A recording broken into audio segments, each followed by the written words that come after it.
Assalamualaikum warahmatullahi wabarakatuh.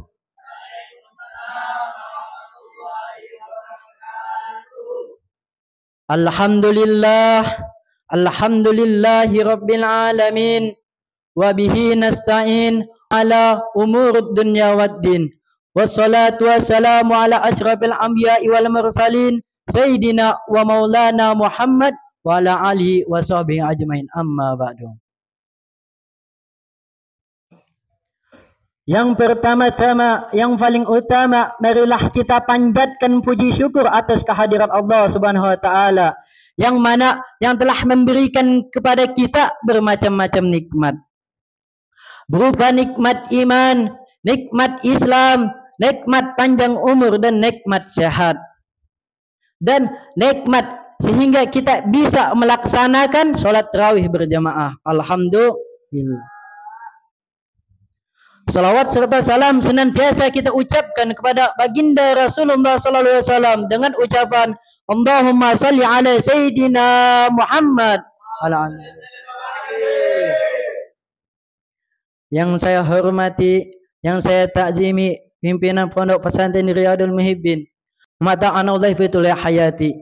Semoga beliau dipanjangkan umurnya. Semoga beliau selalu taat kepada Allah Subhanahu wa taala. Dan mudah-mudahan anak kandung beliau maupun anak didik beliau dijadikan anak soleh dan soleha. Hadirin yang dirahmati Allah Subhanahu wa taala. Bagaimanakah jika perasaan Anda jika ada seorang tamu yang Anda cintai, yang Anda sayangi, yang Anda nanti-nantikan kedatangannya, bahwa memberitahu dia akan datang bersama kita dan tinggal bersama kita selama beberapa hari. Sudah semestinya kita mempersiapkan untuk kedatangan tamu itu. Dari membersihkan rumah kita, dari mempersiapkan acara-acara untuk tamu itu, untuk menghormati tamu itu. Wahai saudara-saudara, bukan Anda saja yang mencintai tamu itu, akan tetapi juga dicintai oleh Allah Subhanahu wa taala dan Rasulnya dan seluruh kaum muslimin akan mencintai kedatangan tamu itu. Bagaimana jika tamu itu tinggal bersama kita, membawa kebaikan dan membawa keberkahan selama tinggal bersama kita? Tentu saja kita bahagia, tentu saja kita gembira dengan membawa kebaikan dan keberkahan. Yang dimaksud kedatangan tamu itu ialah tidak lain tidak bukan kedatangannya bulan suci Ramadan, di mana bulannya suci Ramadan itu diturunkannya Al-Quran, dan di mana diampuni seluruh kaum muslimin dosa-dosanya.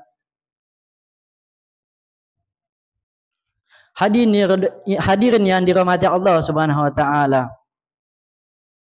di mana para salaf terdahulu, para ulama dahulu ketika datangnya bulan suci Ramadan, mereka gembira, mereka senang, mereka mempersiapkannya kedatangan bulan suci Ramadan itu. Dari membersihkan hati mereka sebelum mendatangkannya tamu itu. Sebelum datang bulan suci Ramadan, mereka memperbanyak membaca Al-Quran, mereka memperbanyak membaca istighfar, mereka memperbanyak minta ampun kepada Allah Subhanahu wa taala, dan mereka berdoa kepada Allah supaya minta dipertemukan di bulan suci Ramadan.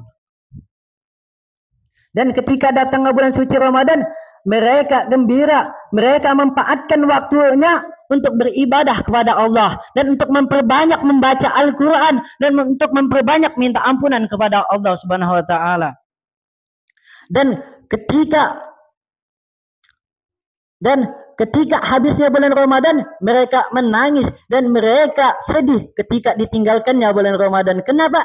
Karena bulan suci Ramadan itu di mana kaum muslimin diampuni dosa-dosanya, di mana amalan-amalan yang sunnah dijadikan pahala wajib dan pahala wajib dilipati ganda 70 kali lipat. Maka mereka sedih karena ditinggalkan bulan suci Ramadan.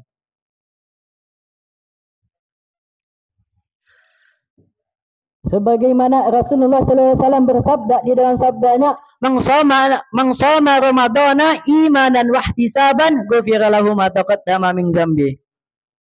Mangsoma Ramadana, barang siapa yang berpuasa di bulan suci Ramadan imanan, karena beriman kepada Allah Subhanahu wa taala, dan wahtisaban, karena mengharapkan ganjaran dari Allah Subhanahu wa taala, ghufira lahu ma taqaddama min dzambi. Maka Allah Subhanahu wa taala akan menghapuskan dosa-dosanya yang telah lalu. Begitu mulianya bulan suci Ramadan, begitu agungnya bulan suci Ramadan, sampai-sampai dosa-dosa kaum muslimin diampuni oleh Allah Subhanahu wa taala. Dan bukan hanya itu saja, bulan suci Ramadan itu juga menghindarkan kita dari api neraka. Sebagaimana Rasulullah SAW juga bersabda, yang di dalam sabdanya, "As-saumu jannatun wa hisnun hasinun minan nar." Puasa itu perisai dan banting yang kokoh, yang kuat, sehingga seseorang bisa melindungi dari api neraka. Hadirin yang dirahmati Allah Subhanahu wa taala, maka kita jangan sia-siakan waktu kita di bulan akhir Ramadan ini. Memperbanyaklah kita membaca Al-Quran, karena orang yang banyak membaca Al-Quran itu petunjuk bagi orang manusia. Karena orang yang banyak membaca Al-Quran itu akan membersihkan hati kita, akan mengobati hati kita yang kotor ini. Mungkin ini saja yang saya dapat sampaikan. Assalamualaikum warahmatullahi wabarakatuh. Teman-teman, saya minta maaf, saya tadi baca hadis salah. Yang benar adalah au-saumu junnatun wa hisnun hasinun minan nar. Demikian, terima kasih.